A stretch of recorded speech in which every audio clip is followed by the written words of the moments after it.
Good evening. So, where do we go from here? That's the question being asked by both sides of the EU referendum debate as the fallout from last week's vote continues to unravel. Few predicted the magnitude of the turmoil that's resulted. But what are the consequences for real people? Mary Stanley has been touring the region and sends this report. Luncheon club at the Salvation Army in Southampton with just one topic on the menu. The EU referendum has divided friends here, as a voluntary show of hands reveals. So how many people voted to remain in the EU? How many people voted to leave? And having seen what's happened since Thursday, does anyone now regret that decision? No. So definitely no regrets, despite many blaming the older generation for the Leave result. It's not our fault. We were pushed into it, really, weren't we? That with common market and what have you, you know. We didn't know what we were letting ourselves in for. We didn't know that they were going to try and rule us, which we don't want. Does it worry you about all the uncertainty? Too old to worry about it these days. You know, we've had our life. These young people didn't bother to vote, did they? I'm really disappointed, and I just don't know where we're going. It just seems a total mess, and I expected that's how it would be.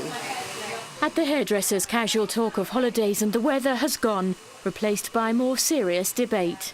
I voted in because I'm thinking of the future for my grandchildren, and I don't think it's going to be the same. For the general election, obviously, you have to have an overwhelming majority, and for this, it was a few percent that there was the difference. So I feel like it would be a good idea to have a second referendum.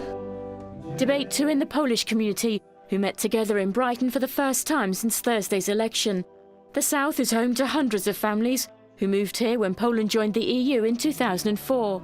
Many now fear they'll be forced to leave. Some of them, I suppose, they are a bit scared and just, feel a bit unsafe a little bit. Many people are talking about it, and I feel like they don't want my family here or the other Polish community. But Barbara Story, who works for SOS Polonia, a group which gives help and support to migrant workers, voted Leave and believes it's a positive move. I'm not a traitor. I'm supporting my Polish people, and I'm happy for them to be here and to work together and to grow together in a greater Britain. The country has changed at alarming speed, but the divisions will take much longer to resolve. Mary Stanley, ITV News. So the question we're all asking is there a plan for the future? David Cameron told the House of Commons this afternoon that the best brains in Whitehall are going to get together to come up with one. The Cabinet met this morning and agreed the creation of a new EU unit in Whitehall. This will bring together officials and policy expertise from across the Cabinet Office, Treasury, Foreign Office and business departments. Clearly, this will be the most complex and most important task that the British civil service has undertaken in decades. It does appear that neither wing of the Tory government has an exit plan, which is why we're insisting that the Labour Party be fully engaged in the negotiations that lie ahead. Well, as the Prime Minister said, the Cabinet met this morning for the very first time since the referendum. Our political correspondent Phil Hornby listened to what was said and gave this reaction. This was the day things were supposed to get back to normal, but it won't be business as usual here for quite a while.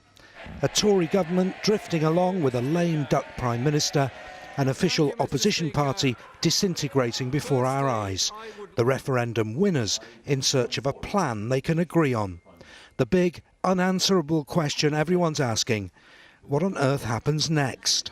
We need to just stand back, take time, cool heads, because nothing's going to happen in a hurry. There's so many different ways of doing it. But is it going to be as bad as people like you were saying during the campaign? I never said it was going to be bad. I've always run a very positive campaign. But it's not going to be easy. There's no doubt about it. It's not just going to be straightforward. We've got to decide which, and also it's up to the EU, of course, to decide whether they want, which bits they want us to be involved in. Meanwhile, the Labour Party melts down and the South's most senior Labour MP says time is now up for Jeremy Corbyn. As far as Parliament is concerned, I think Jeremy's position is quite untenable.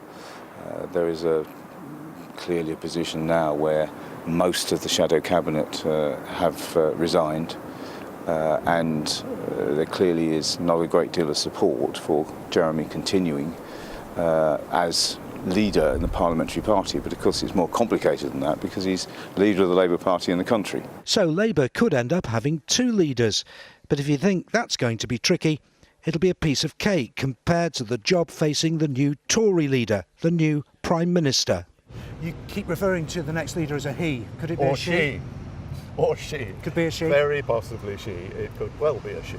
In other words, it could be the Home Secretary Theresa May. Tory MPs queuing up today to back her to stop Boris Johnson. Well, the decision on whether Heathrow or Gatwick will get another runway is now up in the air once again as a result of the Brexit vote. The government was due to decide next month, but a decision is now not expected until the autumn at the very earliest. Campaigners living under the flight path said they're delighted with the delay, as our transport correspondent Mike Pearce explains. For those under the flight path, uncertainty remains. A decision expected next week on a new runway at Gatwick or Heathrow is almost certainly off until we get a new Prime Minister. Front-runners Boris Johnson and Theresa May oppose Heathrow. Boris is not keen on Gatwick, although Mrs May's view on the Sussex airport is less clear. But if Boris does get in, he could well order a new review of his island airport in the Thames estuary. He's also known to favour Stansted as an alternative. I wouldn't be at all surprised to see Boris Island back on the agenda as a result of this vote, or if not Boris Island, certainly an expanded Stansted, because Boris Johnson is not keen on either of the options put forward in the Airports Commission report, Heathrow and Gatwick. While the uncertainty goes on, both airports and campaigners are sticking to their positions. Well, we don't know when a decision will be forthcoming from government. Whether it's now or whether it's later on, we'll still be ready. We're ready now to press ahead with that development. So whenever the government is ready to make that decision, we're ready to proceed. We just do not know. It's very difficult to guess what's happening. Would the existing Prime Minister want to make a decision before he leaves, or would that decision be subject, of course, to amendment by whoever is appointed in the future? Very difficult question and not one we can guess. Well, sadly, it will create yet a further delay, and I say sadly for all parties concerned, because we do need a decision as quickly as possible.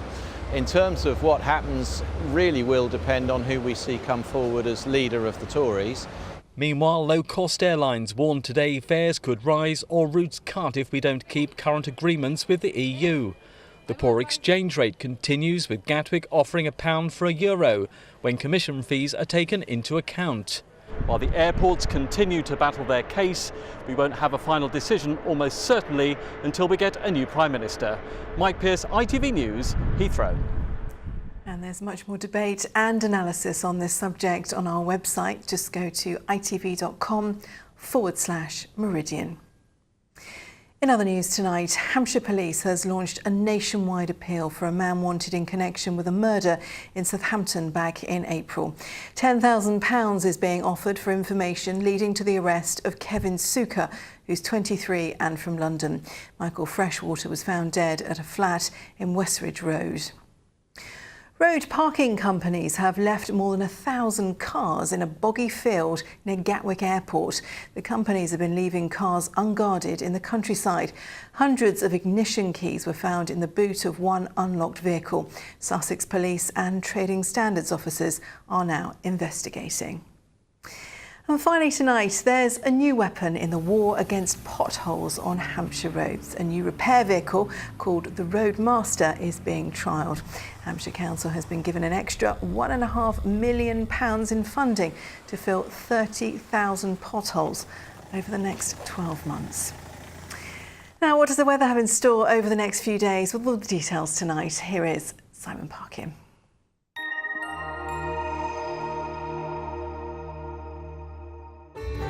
From cold fronts to camping, driving through Europe, Eurotunnel the Shuttle sponsors ITV Meridian weather. Good evening. Well, you might feel the urge for your bed socks tonight because it's a bit cooler than the last few nights. A lot of clear skies and temperatures down into single figures in some places. Mind you, that does make it a bit more bearable for sleeping. Underneath the clear skies as well, we could see perhaps a bit of patchy mist, but it really won't amount to much. And most of us tomorrow will wake up to a dry and fine start. Some good sunshine to get us going, but fairly quickly from the west, we'll see the clouds start to thicken up. And then the rain will push in during the afternoon. And as it spreads eastwards, expect some tricky conditions if you're driving because some of that rain will be on the heavy side, but it will rattle through pretty quickly. Eurotunnel the Shuttle sponsors ITV Meridian weather. And that's all from us. We're back in Good Morning Britain from 6 o'clock tomorrow morning. But from me and from all of us here on the Late Team, thanks for staying with us. See you tomorrow. Good night.